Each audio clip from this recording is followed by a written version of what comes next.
It's okay. And we are live. Welcome back, everybody, to Behind the Tool Belt, episode 296. I am your host, Ty Cobb Backer. Thank you for joining us on this Wednesday edition. We will be back after our short intro from our sponsors.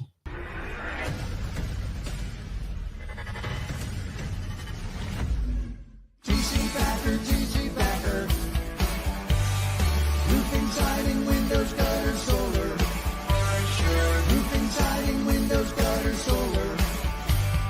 GC Backer. Is your lead flow down? Whether you're a company owner, office staff, salesperson, or installer, you're a roofing rock star. We help you get more leads with custom SEO, Google Ads, and a pro website.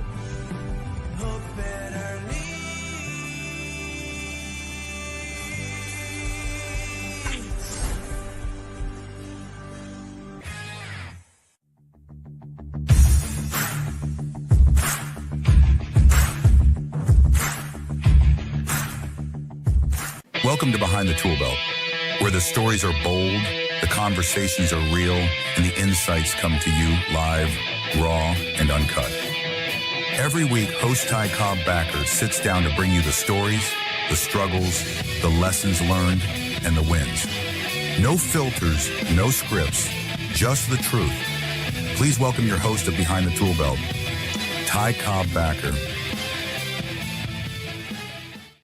Hey, welcome back, everybody, to Behind the Tool Belt, the podcast where we just don't talk construction. We talk leadership, culture, legacy, and I am your host, Ty Backer, CEO, Chief Energy Officer, and believer that the job gets done right when people are led right. So today, like every week, we're digging into something close to my heart.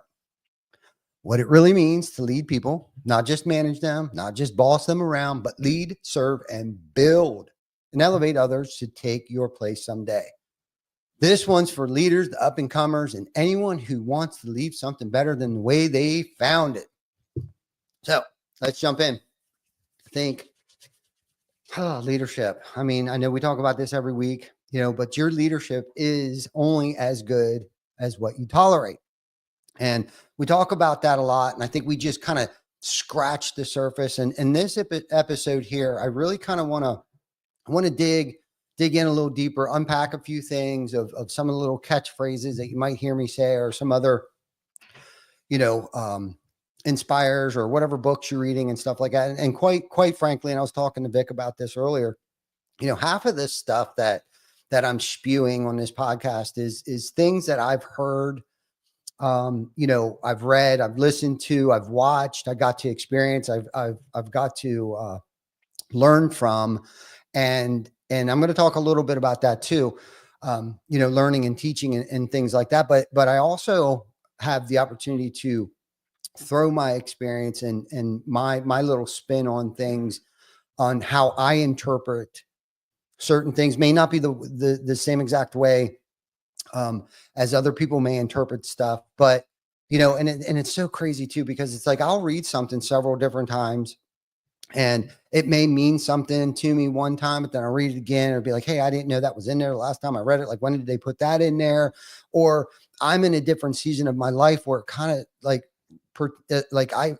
I get to put it to use differently. Like, I didn't really know I could use it that way, or it was actually meant to be used in that way. So again, a lot of this stuff is just stuff that I've regurgitated over the years, but I also want to get a little more granular with it and stuff like that. So anyhow, your leadership is only as good as what you tolerate. And if we allow laziness, negativity, drama, that's what your culture becomes. And as a leader, we set the tone. If you want excellence, demand it. If you want accountability, hold people to it. If you don't want to, have to carry the load and do everything yourself, because I've led that way too, where just get out of my way. And I was just talking to Vic and had a meeting yesterday about explaining to people why we're asking them to go do something. So if I don't want to have to just do everything myself, I can't be harsh about it, right? If I'm going to hold them accountable, and we're striving for, not necessarily excellence, but progress rather than perfection, I can't be harsh about it. I can't be a dick about it. But the biggest thing is that I got to be clear, right? I got to articulate the message, the vision. I have to be clear about that. And here's the thing. Leadership starts with me. Leadership starts with you. Put in the work, develop yourself, right? Then you'll be able to develop others. It's just like anything else, right? If a baseball coach wasn't good at baseball, he probably shouldn't be coaching. Now, I'm not saying all great baseball players are good coaches either. It takes a certain skill set and a certain mind and patience and tolerance to be, a good coach, a good teacher, a good mentor, a good steward of people. And I know firsthand it's not easy. And when somebody talks about, put in the work and develop yourself, and it's like a lot of that stuff is I got to practice patience. I got to practice tolerance. And really where that starts at home. That starts with me. It starts with how I treat my family. It starts with how I treat my neighbors. It starts with how I'm treating the person in line at the grocery store in front of me. Am I being an impatient, raving lunatic with the old couple that I'm following on a Sunday afternoon, trying to cut in front of them, and I'm beeping the horn, I'm flashing my headlights, and it's like, get out of the way. And it's like, really, I'm not going to get there that much earlier. But I didn't realize I was that person until I saw it in somebody else. I was like, oh man, that was uncomfortable, right? I'm sitting in the passenger seat. I'm co-piloting. I'm watching this person experience road rage. And I'm like, damn, do I look like that? Man, that was ugly. Christ. And quite frankly, it was embarrassing. You know what I mean? So it's kind of like, wow, I led my whole entire life that way. I led our team that way. I led my family that way. And I thought it meant something. I thought that control. I thought it gave me control. I thought it gave me power because my dick was bigger than everybody else in the room. And I was going to show everybody.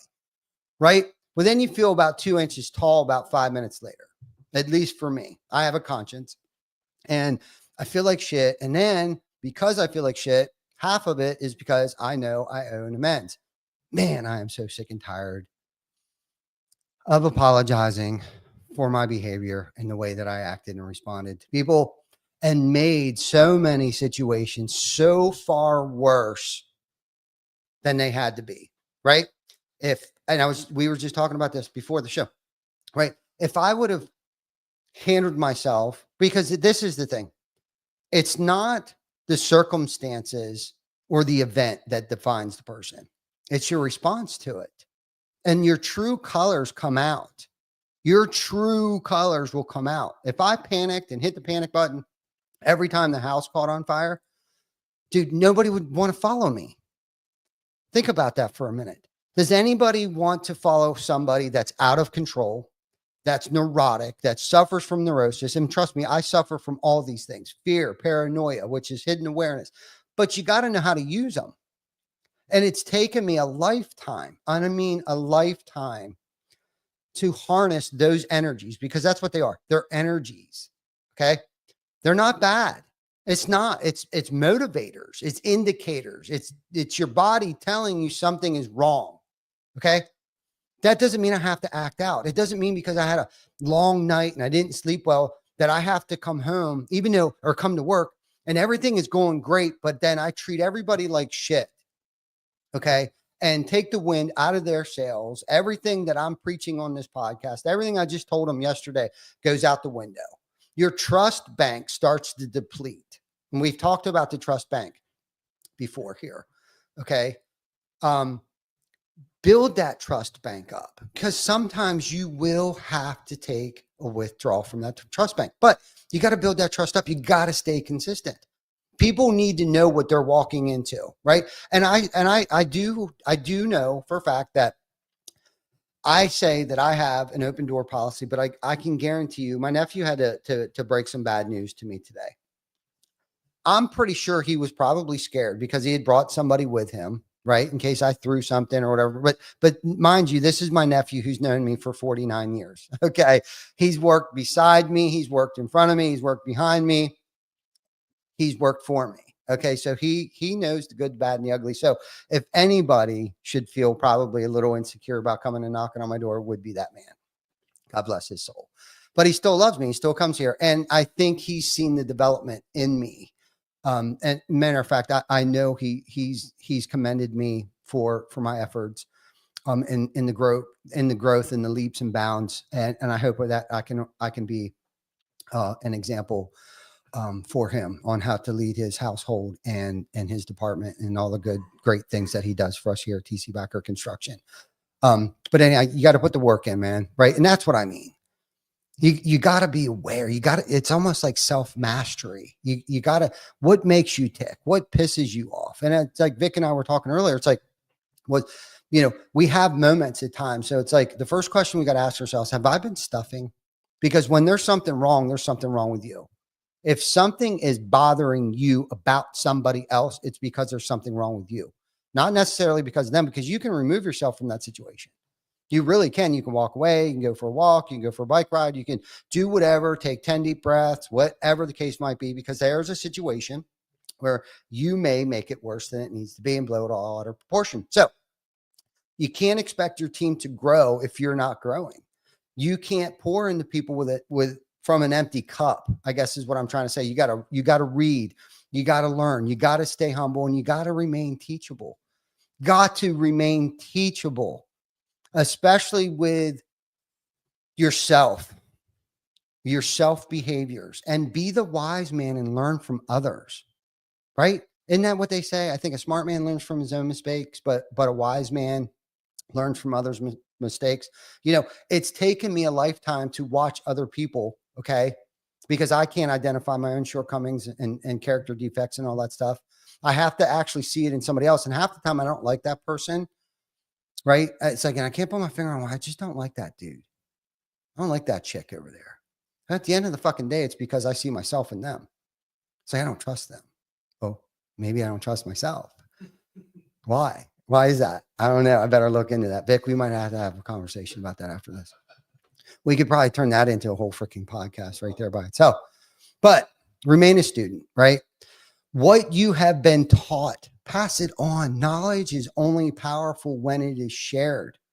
And the next part, right? This is big. All right. This is big. It's not about you. None of this is about you, unfortunately. Kids out there that want to be a self-serving, self-preserving, self-righteous person. Unfortunately, kid, I'm going to pop the fucking balloon right now and let the wind out of your sails. It's not about you. It's about them. It's about every Tom, Dick, and Harry, aunt, uncle, brother, sister, mother, brother, father-in-law, doesn't matter. We were put on this earth to serve, and I'm not a Bible bumper. Unfortunately, I've lied. I've came to you an alcoholic, a drunk, a no good, and today I come to you as a father, a grandfather, and hopefully a trusted significant other. Okay, so I've been to the ringer. I've put myself to the ringer, and I have put everybody. I've hurt those that I love dearly the most over the years. So trust me, I am not a saint. I'm not sitting here on my soapbox right now, dribbling my lip, saying how great I am, because there go I. The next thing I'll know, we'll turn the cameras off. I'll go into my office. Somebody will come in and they'll piss me off and I'll act out. So, but I got to learn from that. What set me off? What's going on? What am I not taking care of? What am I stuffing? What am I stuffing? Right? So we got to, it's not about getting attention. And I think that's what a lot of us attention getters want to be, the man, want to be the big man, right? I'm the boss. Right. And then they put a nice, pretty little shiny bow on it and call themselves a leader, and I've done it. I've done it so much, but it's about the opportunities you create. Okay. It's not about what you gain. It's about what you give. Okay. I'm going to say that again. It's not about what you gain. It's nothing to do with what I'm going to gain. Things just tend to happen tenfold when you give. You got to give it. You got to give it away to keep it. And a few of us, I'm sure some of us that are watching this right now, I think my prednisone's kicked in. Anyhow, now here's something that we miss sometimes, right? We got to find out where they are on their journey. Okay. Sometimes you got to get down off your soapbox. Sometimes you got to climb down off that mountaintop, and you got to know your people. You got to talk to them. Got to know your children, right? You got to talk to them. Got to learn their goals. Don't stand on the mountaintop yelling for them to climb on up here. Get up here. Or you can't drag them up either. No one that's willing, you can't drag them, right? Come down off your mountaintop, walk with them. If they're willing to meet you halfway, okay? Walk with them. Be a guide. A guide doesn't walk the journey for them, okay? We don't walk the journey for them. If there's people that you can surround yourself with that are willing to meet or exceed the distance between where you want them to go, then they're the ones. And Vic is a prime example. Chris Baker, Glenn, the list goes on. Sam, there's so many beautiful, wonderful people. Fortunate, very fortunate to be a guide for these people, a guide that hasn't did the work for them, a guide that simply just guided and walked with them on this journey, right? Because every day we're on a journey, right? But they don't leave them lost either. I can't leave them lost, right? I got to lead with direction. I got to have direction. I got to have my house in order to do this. We lead with care. And remember, we can show people where to look, but we can't always show them what to see, right? We got to give them perspective. But we got to let them grow on their own and understand on their own. It's just like when I read something, like I just mentioned earlier, it's like, I'll read something and the way that my perspective, the way that I perceived it at that moment, okay, may not be really the intentions of the writer or the content creator. But if I listen to it long enough and if it strikes my interest, I usually get something out of it, something different each time I read it, right? But I got to give people perspective, okay? But I got to let them grow and own their own understanding of things, just like I've been given that. And as we are doing this, right, we are giving our team something to own. Okay. Giving them something to take pride in, a challenge, a responsibility, a big task, letting them take the lead, asking for their input, watch them rise to the occasion. And when they do, show them that they crushed it. Don't say it, show them. You got to show people, right? Now, I'm not saying a text message that you did a great job isn't sufficient for some people, but I guess that's where, who was that author? Gary wrote a book called Love Language. Gary, and I know Jana knows it. We actually got to sit in on one of his things. And this is where I learned some of this from, is that you got to learn people's telltales. Okay. You got to learn their love language. Some people need public notoriety and a pat on the ass every 2.3 seconds. And sometimes that can be very draining and very tiring. But as long as you know that, that about that person, that you just got to make sure you circle back every now and then. But then other people don't like that public exposure. They like the more behind closed doors. And not everybody is money motivated. It's not always about the amount of money or threatening to take money or rewarding with money all the time, especially if you've articulated the message well enough to, like, you know, if we all can row in the same direction, at some point in time, we will all be lucrative. So it's not always about the money, but make sure you're challenging people. Make sure you're giving them enough responsibility. Make sure you're giving them charge of huge tasks, right? And giving them the ownership in that and allowing room for mistakes. Because listen, the first half of what I've just talked about was learning from my own mistakes, but most importantly, trying to learn from other people's mistakes once I see my character defects and shortcomings in other people. And I'm not saying that's the right way. That's probably the wrong way to do it. The best way to do it is realize that you're doing wrong. You're saying the wrong thing. You're doing the wrong thing. And I heard something the other day. I think it was Warren Buffett. Warren Buffett said, if you wanted to increase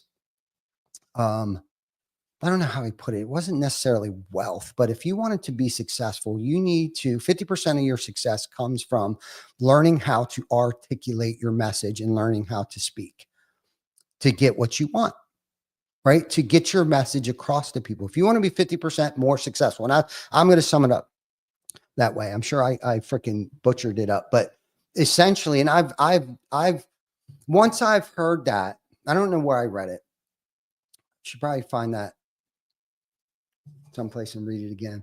But once I've learned that, I realized how many times I shit the bed because I didn't respond with a good response. I didn't have the right words to put together, or I didn't give myself enough time to think about it to give it a response. And I've also done where I have responded too quickly and did the old knee-jerk reaction and articulated the wrong message that I should have handled it completely differently and lost big deals and stuff like that, and not looking at the big picture on creating a partnership and a long-term relationship and not taking it on the chin. Either I've really screwed up those things. But getting back to, empowering people, we need to provide the tools. Okay. Providing the tools for their success isn't about control. It's about empowerment. Okay.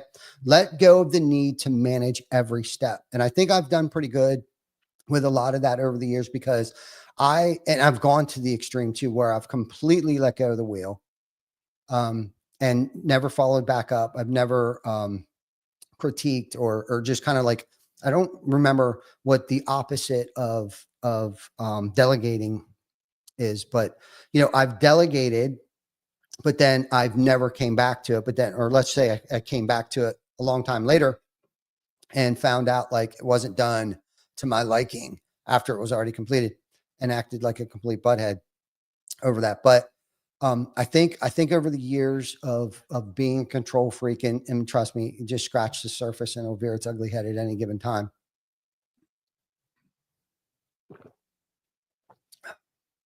But giving up control has been a hard one for me over the years, and not trying to control the outcomes, right? And learning, this is another good one, is figuring out the controllables over the non-controllables, and knowing the wisdom, figuring out the wisdom to know the difference.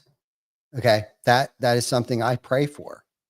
I pray for that, the strength, the courage, the motivation, the clarity, the insight, and the wisdom to know the difference. Can I control this outcome? Can I control the situation? Is this a time where I need to step in, or is this the time where I just need to kind of let things unfold, and the outcome will be what the outcome is? But I can tell you 9 chances out of 10, it's because of a decision, or a decision I didn't make a while back, is probably why I'm in the situation that I'm in right now. So there's a lot of times where it's like, okay, I need to get off my dead ass. And this is the thing. If I'm in a position or situation that I don't like, then I need to get off my dead ass and do something about it. But anyhow, the control thing, not feeling the need to be in control, is a sign of, maturity, I think. And we talked about that last week with Deshaun. I think that was last week. But the maturity in our leadership, right? But we can't forget this, right? People do what they see. Okay. You can't just say the right things. You have to live them. Okay. Be the model of consistency, work ethic, and humility. Be a leader and a great teacher. That means being patient. Okay. Correcting with care, encouraging often. One of our jobs as leaders is to groom others to become better leaders.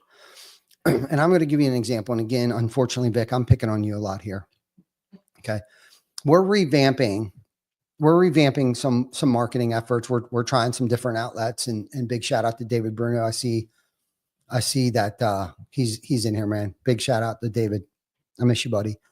But so he was here yesterday, but so Vic, myself, John, we meet weekly, and we discuss. We try to stay out in front of what's working, what's not working when it comes to advertising, internally, externally, marketing. The brand, is the brand getting out there? Are enough people carrying the message, right? Not just us, not just me, not me screaming from the rooftops, woo, TC Backer, let's go, right? Even though I like to do that, but it's better when it comes from somebody else. So long story short, Vic killing himself, super excited about this 30-second commercial that he did. And years ago, I would have probably just mostly encouraged, like, man, it's great. Let's go with it. But I chose to kill him with kind candor. And knowing Vic as well as I do, he was gonna, and again, me practicing with Vic. Vic is a lot of times my test dummy to practice some of my character defect corrections and shortcoming, corrections that I try to make. And I bounce a lot of, Vic is the man. So I said to him, I said, dude, this is what everyone else is doing. And I didn't say that because I knew that would get his goat, and he knows we're much more than what everyone else is doing. But it was, I knew when I said that he would pick up what I was putting down, and I knew I had to articulate the message in a way where he knew it was coming from the heart, that I know that he's got more in him. And if I pushed him in the right direction, he would be able to overcome the status quo. Okay. And then we followed up. Long story short, that conversation went great. He was picking up what I was putting down. I saw his eyes light up. I saw the light bulb above his head. I saw the halo appear and the angel wings pop out of his back, not just because he's slamming Red Bulls, but he was ready to kick ass and take names. So today we followed back up on that. And all I had to do was just plant a couple little seeds. He watered them. I didn't even have to, because fortunately I've been gracious or blessed enough to have Vic in my life. And he comes back and he has got this most radical idea ever that just blew my freaking mind. Okay. Like he took what I had asked, right, and suggested, and has just run with it. And it's going to be amazing. It really is. But without the right tools, without the right resources, without the empowerment, and without me being scared and confident in my own abilities to be able to let him know that I felt like he had more in him. Right. And I think that's where a lot of times we get hemmed up, because we're worried about people's short-term emotions over our long-term goals. Okay. Hi. So yeah, I'm still here, right? Okay, good. Anyhow, I think that for both of us, and because of us being able to take, I don't even want to call it constructive criticism, because that's not what it was at all. To have a conversation, an adult, professional conversation with people. Okay. I think that's where, especially in the workplace, maybe even at home, I think sometimes we're so terrified that we're going to hurt people's feelings because we see something that we may not like, or we see something that we feel like they could do better. And I really think it's in the messaging. I really think it's how it's delivered. Okay. Not in a non-controlling way, in a very mature, professional, friendly way. Like, hey man, did you think of this? Did you think of that? I don't know how I spun it to him, but I don't remember, but I felt like it was good. It was good growth for both of us. And fortunately I got Vic in my life, and I can't say that enough, but anyhow, yeah, you're welcome. People do what they see, right? So maybe you'll learn something from that and be able to have maybe not so much an uncomfortable conversation, but feel more comfortable having those conversations with people where sometimes he might see more. It could be in your children. Like, I see that you have more in you than this or whatever. But how I think the delivery and I think storytelling too sometimes helps a lot too in that. So, but anyhow, people do what they see, right?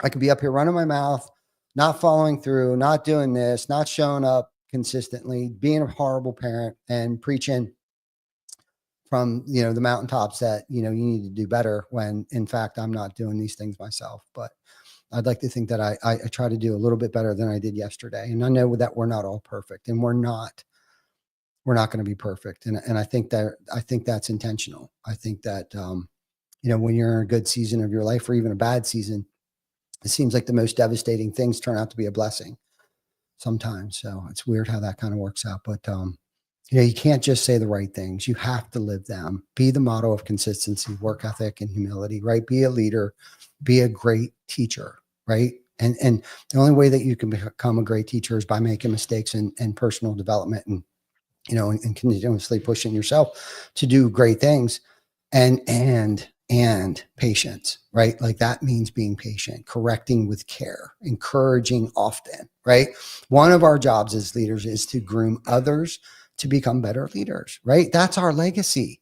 Vic and I were talking about legacy and a while back, but see, this is where I think we sometimes, when we're kind of in a negative headspace, like 1,000 years from now, people aren't ever going to think about, that's the catch-22 about legacy. Your legacy, right, is the people that you build will outlive the title you held. Okay. You'll never get the credit for it. I will never get the credit for those that came to work here and have been taught all and have given the tools, the resources, the lessons that may go out and do the same thing that we're doing today. We'll never get the credit for that. We will never, ever. But the impact, this is the important thing. This is where the real flex is. Okay. The important thing is that I hope they leave here and make $10 million and impact 100 million people. I don't need the credit for that. I don't. I'm not saying this to get the credit for that. I'm not mentioning any names. I'm not saying anything. I'm just saying, unfortunately for them, that's my legacy. So if that sounded selfish or self-centered, but that it will live on for 1,000 years. The people I impact today, and then the people that they impact, and the ripple effect, it infinitum. It's forever. The ripple effect, it never stops until it gets to the other side. If there is even another side, you know what I mean? So, and while you're building them, celebrate them. And this is where I'm still kind of struggling a little bit, I think, is like celebrating the wins and really getting out there and celebrating their wins, it became evident to me, we get some awards, we achieve a lot of great things with the entire team here. We get, just the list goes on. I think we won best roofing contractor 4 years in a row. Then the very first time we did that, it's like, yeah, we took a couple pictures, right? But I think I didn't hide it, but like, I don't even know if I opened the award. I think it just stayed in a cardboard box because I thought I was being humble. Okay. I didn't realize how selfish and self-centered that actually was to the entire team and my family by not allowing them to celebrate, by showing them, hey guys, look at this award, hold it, touch it, feel it, take a picture with it, post it on social media. Right. And again, I feel like I can do a lot better job of because that's where it is. So we're hiding. I'm not being humble. I'm hiding. I don't know why. Is it because I think I'm less than? I feel like, I didn't deserve that. Well, they do, even if I don't, even if I didn't deserve that. I'm taking that away from you. I'm taking that away from every individual that made that award possible. And it takes a lot of people. It takes the Collins, it takes the Masons, it takes the Jeremy Benders, it takes the Laurens, the Glens, the Howies, the Denny's, it takes all of them, or else we wouldn't be. And that's voted by our peers. That's York County did that for us. That's our brand. That's our brand. They spoke for us. They gave us best roofing contractor 4 years in a row. Okay. So we got to do something with that. Okay. Little shindig, little party, little cookout, little pancake breakfast, something. So we got to celebrate it. We got to celebrate often. We got to win. We got to win, right? We got to create winners, right? We're not developing losers here. We don't want to surround ourselves around a bunch of losers, right? Just like Deshaun said, if I surround myself around 5 losers, I'm going to be the 6th loser. But if we're creating leaders and winners and I'm surrounding myself around 5 other leaders, I'm going to be the 6th leader. Right. And we got to remember that. We got to take that shit to heart. Right. We just can't say we got to live it. We got to live this thing. Right. So anyhow, our legacy. Go ahead. Is there a question? Pop that thing up there. Let me see this thing. Ben Catman, question from the back. Is leadership born or taught? Now, I'm not saying that there isn't born leaders,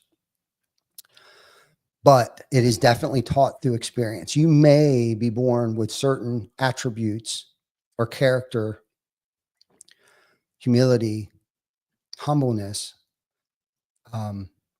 giving, caring, right? And they can be double-edged swords.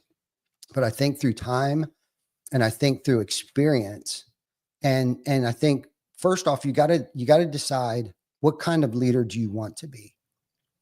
Who inspired you in your life? Who made you feel good about what it was you were doing, even though you knew you weren't good at it? Who was the person that made you feel like shit, even when you were winning? And decide who you want to be is probably the first step in the leadership journey. Who do I want to lead by? Not just regurgitation out of textbooks, not regurgitation of 30-second soundbite, quick short form reels, but your experience on how people made you feel. Okay. Isn't that what it's really about? How did I make somebody feel? How did somebody make me feel? Decide which type of leadership style, and it can be a mix match, different types of leadership styles. I'm just sharing my experience and truly my experience only in any of this journey that I'm on. And I've been really studying this thing, and I'm sharing my experiences and my belief on some of these things. I'm going to give myself an out here. I may not have the same perspective on some of these things later in life, in a different season of my life, but I can tell you what has gotten me here, and I can tell you what's kept us relevant. But I can honestly say, I don't know if it'll get us where we want to go. So some of my feelings and thoughts and insights and experiences may change and evolve, but see, that's the ticket. So to answer your question, it is taught, it is learned, because you need to continuously learn. It's what it's about. So giving others credit. Hopefully I answered your question, Ben. It's a great question, by the way. Giving others credit, especially when credit is due. Okay. Even sometimes when it's not. I know that sounds kind of like an oxymoron, but if you know your people and you know them well enough and you know their love languages and all this good stuff and what motivates them and what keeps them inspired, sometimes somebody just needs to hear something good, even when everything's going to shit. Okay. It can be very painful, but even sometimes when it's not, you got to give them credit. Shine the spotlight on them. And when things are wrong, and this is the hard part, right? The hard part is only take the credit for the failures. Okay. And the credits for the wins, that's on them. That's, let them own that, right? Protect your team. That's real leadership. And speak with what I call kind candor. I told you we'd circle back to kind candor. Be kind, but frank. Okay. Be clear. You don't have to be a butthead. Say what's needed to be said, but do it with heart. Okay. Now, here's where it gets hard. Embracing them, even when it's painful. Okay.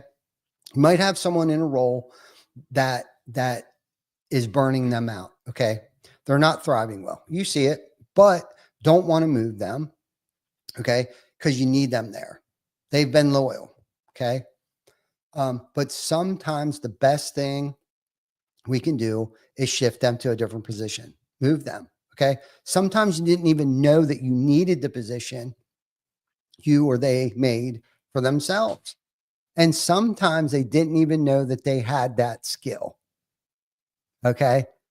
That, again, experience. I wasn't born, okay, to see that, right? It's through experience and watching from my own experiences of getting burnout, okay, and not thriving and not doing well in a position, even though I felt they needed to be in that position because we didn't have anybody else, okay? But I can't be so short-sighted. I have to have the foresight that if I want these people, if they thrived at one point in time in that position, how will they thrive someplace else, even though we don't have anybody to fill that position? But I'm thinking very short-sightedly because there's probably someone sitting behind them that could fill those shoes just as well, if not better. Okay. New set of eyes, new set of glasses, right? Different motivation now because they got a push up in status. They got a new opportunity and that good stuff. So I've been there, did that, I've seen it, done it. I've seen people create their own positions throughout the company. But again, that's getting back to surrounding yourself around great freaking people, right?